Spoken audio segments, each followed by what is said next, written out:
नमस्कार. तुम्हा सर्वांचे आजच्या व्लॉगमध्ये स्वागत आहे. आज रविवार सकाळ. बाहेर सुंदर हलकंसं कोवळं ऊन पडलं होतं. पक्ष्यांचा चिवचिवाट तुम्ही ऐकत असाल.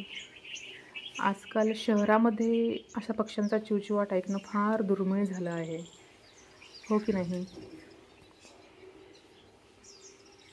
पहा किती छान लॉन दिसतंय माझा.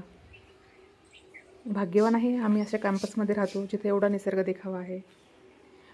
सकाळी उठून तांब्याच्या भांड्यातील पाणी पिणं आरोग्यदायी आहे असं म्हणतात. त्यामुळे मीही दररोज सकाळी उठल्यावरती 1 ग्लास तांब्याच्या भांड्यातील पाणी पिते. आज सकाळी जरा भाजीपाला कसा आला आहे म्हणून घराच्या शेजारीच थोडंफार आम्ही भाजी लावलेली आहे, ती पाहायला आले. हे बघा, राजगिरा किती सुंदर आला आहे.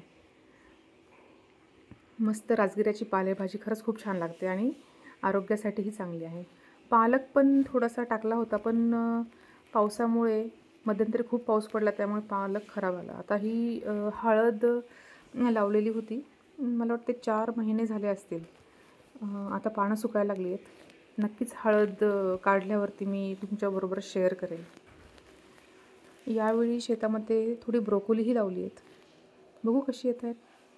ही कारली खूप छान आलीत, पण काही फायदा नाही. मुली कारली खात नाही, मला एकटीलाच खावे लागतात.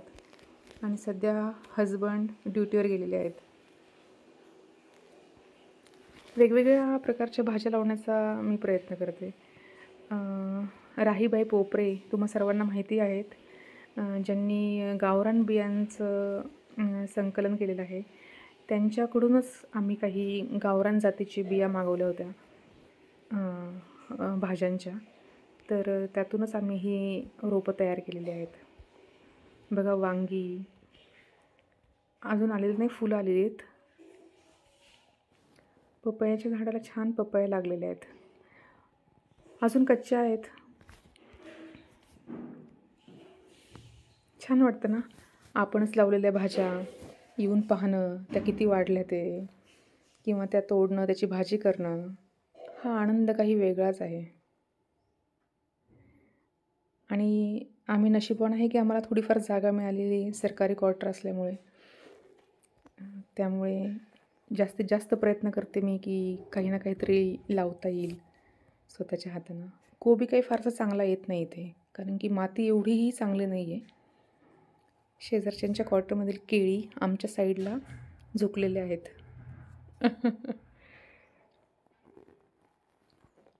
पहा, खूप सुंदर सकाळचं वातावरण, फ्रेश मॉर्निंग झालेली आहे. तुम्हाला माझे ब्लॉग्स बघायला आवडत असतील तर नक्कीच शेअर आणि सबस्क्राईब करा. धन्यवाद.